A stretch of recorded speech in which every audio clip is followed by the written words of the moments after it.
আজিও চোন উকুতে মোৰ তোমাৰ বাবে আবেগ।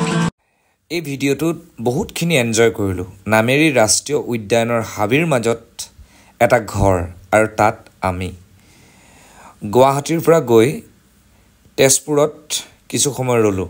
তেজপুৰ আৰক্ষী অধীক্ষকৰ বাসগৃহত কিছু সময় কটোৱাৰ পাছত ওলাই গৈছিলোঁ এটি সুন্দৰ পৰিৱেশৰ মাজেৰে নামেৰিলৈ, নামেৰি ৰাষ্ট্ৰীয় উদ্যানলৈ।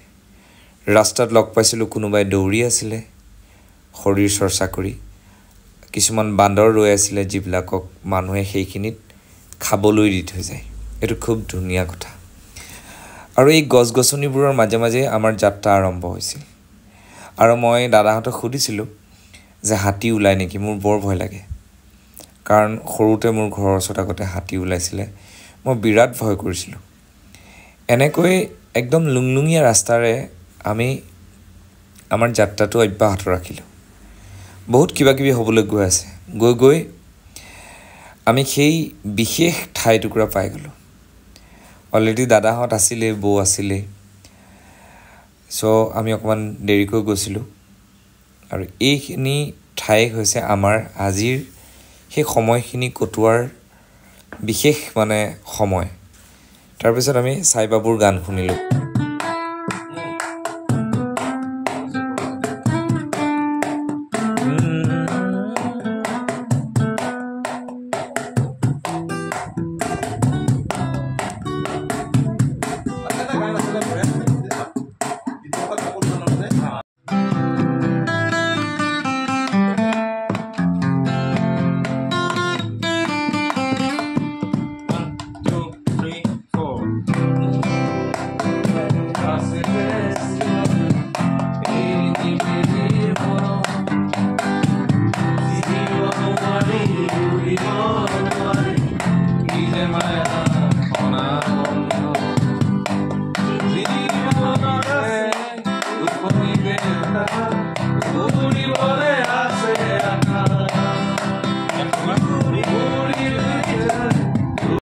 যেতিয়াই ল'ৰা ছোৱালীৰ হাতত সৰুতেই এনেকুৱা ধৰণৰ বাদ্য দিয়া হয়, তেতিয়াই ল'ৰা ছোৱালীৰ মন ভাল হয়, আগবাঢ়ি যাবলৈ সুবিধা হয়। সাংস্কৃতিক জগতখনৰ প্ৰতি একাত্মক কৰি দিলে ল'ৰা ছোৱালীবোৰ নিশ্চিতভাৱে ভাল এটা দিশত গতি কৰে। চাই বাবু ইমান সৰুতে ইমান সুন্দৰকৈ বজায়, খুব ভাল লাগে মোৰ। আৰু সি খুব সাংস্কৃতিক প্ৰেমী। যেতিয়াই যাওঁ তেতিয়াই শ্বুটিঙৰ কথা সুধিব, দাদা ক'ত কেনেকৈ। সি অৱশ্যে মোৰ লগত গান এটাও কৰিলে। তাৰপিছত মই এনেকৈ অকণমান ফূৰ্তি কৰিলোঁ। আমাৰ গোটেই মানুহবিলাক আছিল। মই বোলো এনেকৈ অকণমান ভিডিঅ' বনাই দিয়া, সাঁচি ৰাখোঁ। পৰিৱেশটো খুব ধুনীয়া আছিল। কিন্তু যিমানে গধূলি হৈ আহিছিল সিমানে মোৰ কিন্তু ভয়ো লাগিছিল। ইমান নিৰাপত্তা আছে যদিও তাৰ মাজত কিন্তু মোৰ ভয়টো বাঢ়ি বাঢ়ি গৈছিল। কাৰণ যিমান সেয়া থাকিলেও মোৰ ভয়টো ভয়েই আৰু। তাৰপিছতে আমাৰ মধুমিতা বৌ, ৰাষ্ট্ৰীয় থিয়েটাৰৰ প্ৰযোজিকা, সেই সময়ৰ সেই জিলাৰ আৰক্ষী অধীক্ষক সুশান্ত বিশ্ব শৰ্মা ডাঙৰীয়া, এনেকৈ কৰি আমাৰ বন্ধুবৰ্গ সকলো মিলি আমি ৰিজৰ্টখনত এনেকৈ ৰুম ল'লোঁ, সকলো থাকিলোঁ। খুব ধুনীয়া লাগিল, এটা ভাল দিন। আৰু এই ভাল দিনবিলাক সদায় স্মৃতি কৰি ৰাখি থোৱাটো মই ভাবোঁ ভাল। সেইকাৰণে অকণমান এনেকৈ সাঁচি ৰাখিলোঁ, গান গালোঁ, খানা খালোঁ। আৰু খুব ধুনীয়াকৈ তেওঁলোকে আমাক খানাটো দিছিলে সেইদিনা। তাৰপিছতে তাতে দিনটো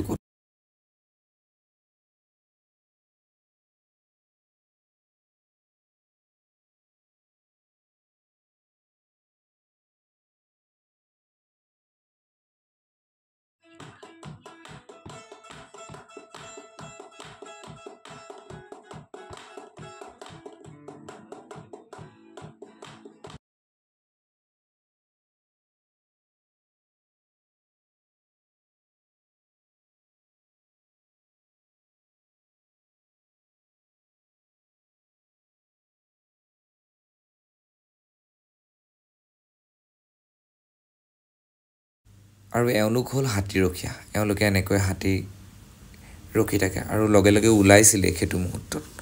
আমি থকা অকণমান দেৰিৰ পিছতেই ওলাইছিলে।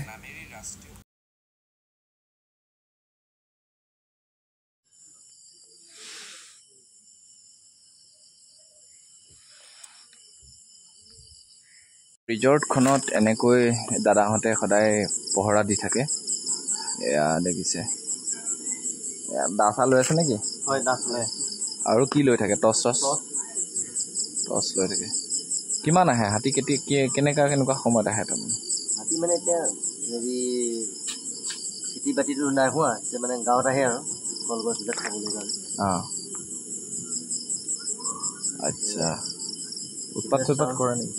হয়, ঘৰ দুৱাৰ ভাঙি দিয়ে, ভঁৰালবিলাক ভাঙি দিয়ে। তাৰপিছতে আৰু মানে ধান বস্তা, চাউলৰ বস্তা যি পায় তাকে উঠাই লৈ যায়। এনেই কেতিয়াবা মানে ইয়াত সোমাইছে নাই এইখন ৰিজৰ্টৰ ভিতৰত? আমাৰ এই ৰিজৰ্টৰ ভিতৰত আজিলৈকে বাৰু তেনেকৈ সোমোৱা নাই বাৰু।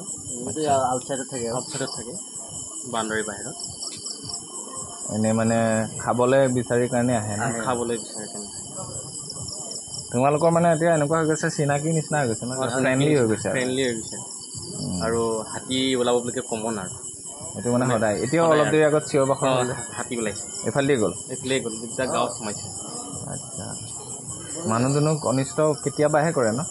অনিষ্ট কৰে, খেতি বাতি অনিষ্ট কৰে, ধান চান গছকি দিয়ে, সাৰ দিয়ে। ৰাতি এতিয়া প্ৰায় 10টা বাজিব হৈছে।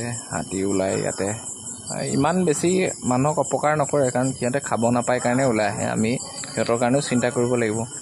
মই তাকে তেওঁলোকক ক'লোঁ, গাঁৱৰে তেওঁলোক বোলো যদি কলগছ কিবা কিবি ৰুব পাৰি তেওঁলোকৰ কাৰণে, কলিতে খাই দিয়ে বুলি কৈছে। তথাপি ইয়াৰে ৰিজৰ্টৰ এজন মালিক চাগে ন, এই ল'ৰাজন যে, তেওঁ কৈছে যে মানে তেওঁ এটা মানে ভঁৰাল বনাম বুলি কৈছে। খুব ভাল চিন্তা কৰিছে তেওঁ। এওঁলোকৰ ইয়াত নোসোমায় কাৰণ ইয়াতে খাবলগীয়া একো নাই। ভঁৰাল এটা বনাব তাতে, তাতে খানা পিনা দিব বোলে, কিবা কিবি চিন্তা কৰি আছে। খুব ভাল পদক্ষেপ এইটো কৰিব লাগে। এই ৰিজৰ্টখনৰ নামটো কি আছিলে? জিৰণি ৰিজৰ্ট নামেৰিত আছে। খুব ভাল লাগিল আজি আহি, আৰু ইয়াৰে এমপ্লয়বিলাকো খুব ধুনীয়া, খুব ভাল বিহেভিয়াৰ্ছ, ভাল লাগিল মোৰ। আপুনি আহি যাওক।